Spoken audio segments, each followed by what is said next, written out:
আসসালামু আলাইকুম, hi there. আপনাদের জন্য দারুণ কুরমুরে পেঁয়াজু নিয়ে হাজির হয়েছি। বাহিরটা খুবই ক্রিস্পি আর ভিতরটা একদমই সফট। চলুন তাহলে দেখে নেই। ভিউয়ার্স, এখানে আমি দুই ধরনের ডাল নিয়েছি। হাফ কাপ আছে কলাইয়ের ডাল বা খেসারির ডাল আর হাফ কাপ মসুরের ডাল। আমি ধুয়ে এটাকে 2 ঘন্টার মতন ভিজিয়ে রেখেছিলাম। এখন এটাকে ব্লেন্ড করে নিব। দেখুন আমি ব্লেন্ড করে নিয়েছি, তবে এখানে একটা ট্রিক্স আছে।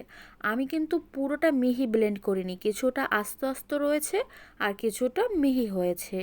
এবার এটাকে ম্যারিনেট করে নিব।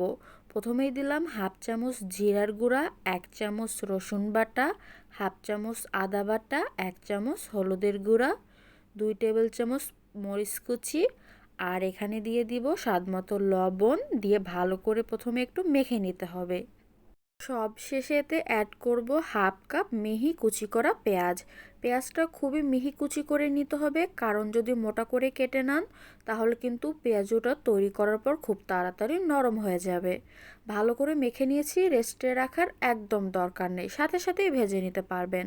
তেলটা ভালো করে গরম করে নিয়েছি। প্রতি ব্যাচে 5 থেকে 4টা করে আমি এখানে এখন ভেজে নিব।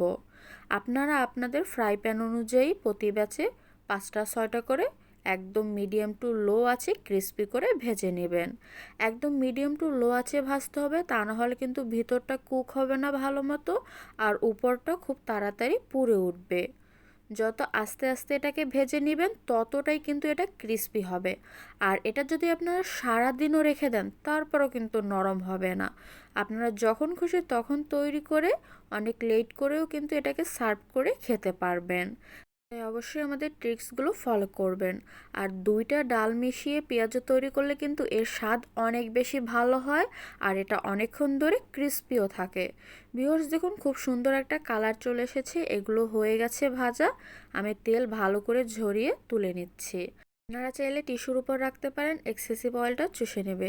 দেখুন কতটা ক্রিস্পি হয়েছে আর ভিতরটা ওয়াও, অনেক সফট। সো আজকের রেসিপিটা কেমন লাগলো ঝটপট কমেন্ট করে জানিয়ে দিন। ভালো লাগলে অবশ্যই একটা লাইক দেবেন। ফ্যামিলি ফ্রেন্ড সবার কাছে প্লিজ শেয়ার করে দেবেন। আজ আসি, আল্লাহ হাফেজ।